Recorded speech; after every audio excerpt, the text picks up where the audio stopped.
Assalamualaikum warahmatullahi wabarakatuh. Selamat bertemu siswa dan siswi SMP Kota Padang. Hari ini kita akan belajar berkenalan dengan virus COVID-19 atau virus corona beserta cara pencegahannya. Materi ini dibuat oleh guru matematika Kota Padang, Rahmatullah SPD. Persembahan dari MGMP Matematika SMP MTS Kota Padang. Virus corona atau COVID-19 adalah virus baru yang pertama kali dideteksi menginfeksi warga Wuhan, Cina pada Desember 2019.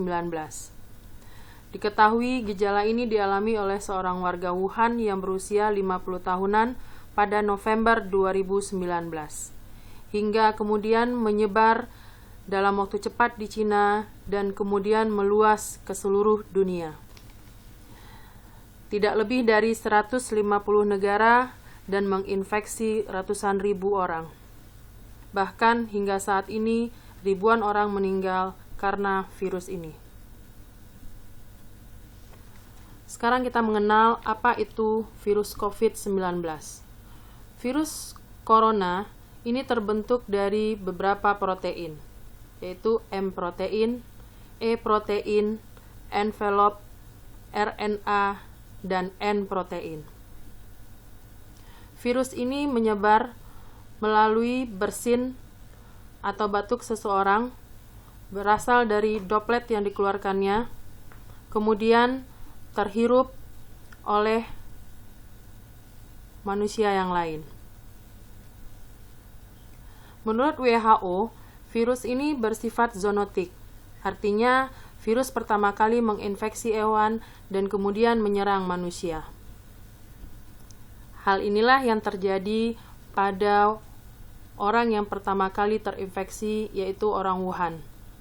Dia mendapatkan virus dari kelelawar, atau bisa juga kelelawar ini menularkannya ke pangolin, baru pangolin menyebarkannya atau menularkannya ke manusia.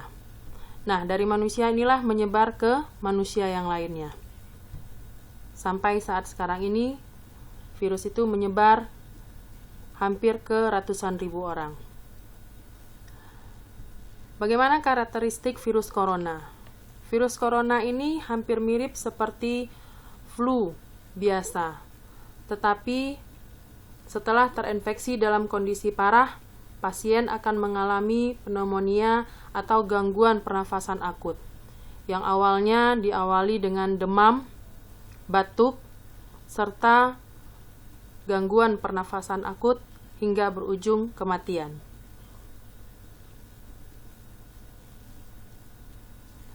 Bagaimana cara mengenali gejala virus corona? Hari pertama sampai keempat, pasien biasanya akan mengalami demam.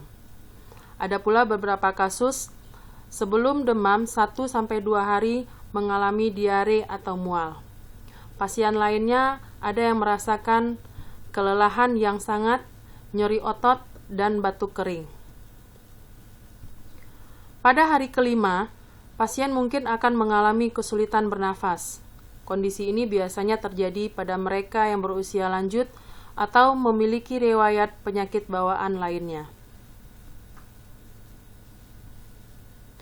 Hari ke-7 ini merupakan rata-rata pasien dirawat di rumah sakit. Hari ke-8 pada titik ini pasien dengan kasus yang parah akan mengalami sindrom gangguan pernafasan akut. Sejumlah kasus berujung fatal, yaitu kematian. Hari ke-10, jika kondisi pasien memburuk, maka mereka akan ditangani dengan perawatan di ICU. Biasanya pasien akan mengalami sakit perut dan kehilangan nafsu makan. Hari ke-17, yaitu setelah mereka dirawat sekitar 2,5 minggu, umumnya mereka yang terinfeksi dan bisa melalui masa kritis akan pulih dan keluar dari rumah sakit.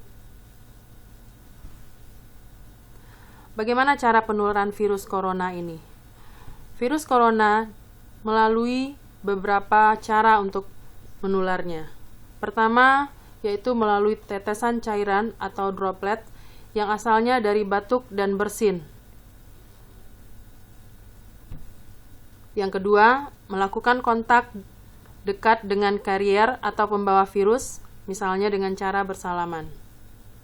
Atau bisa juga dengan menyentuh benda atau permukaan yang di atasnya sudah ada virus. Kemudian tanpa mencuci tangan, menyentuh mulut, hidung, atau mata.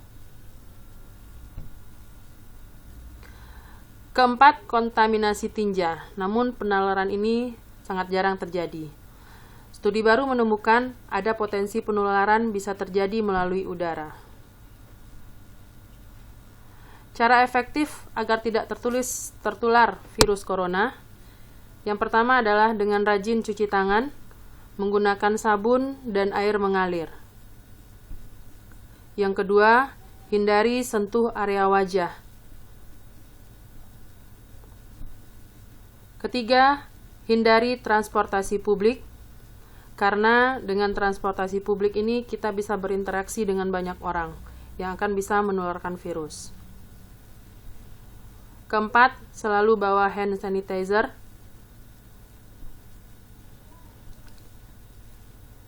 Kelima, etika batuk dan bersin. Pakailah masker jika kita batuk atau bersin. Kalau tidak ada masker, tutuplah hidung dan mulut dengan lengan bagian dalam. Yang keenam, di rumah saja. Ketujuh, pastikan kebersihan di rumah ataupun di tempat ibadah. 8. Social distancing, yaitu memberi jarak antara kita dengan orang lain, yaitu sekitar 1 atau 2 meter. 9. Jaga imunitas tubuh dengan memakan makanan bergizi dan perbanyak makan sayur dan buah-buahan.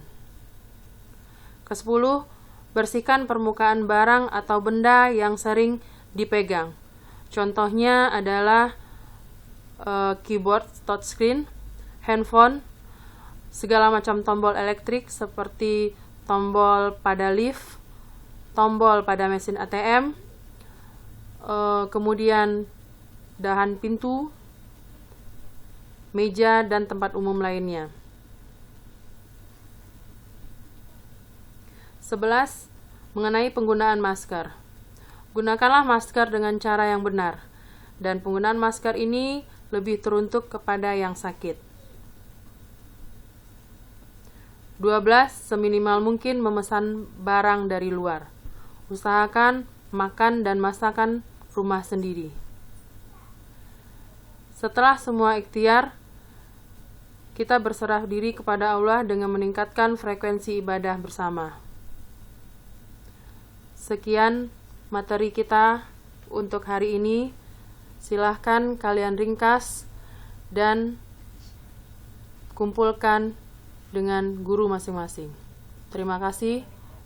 Wassalamualaikum warahmatullahi wabarakatuh.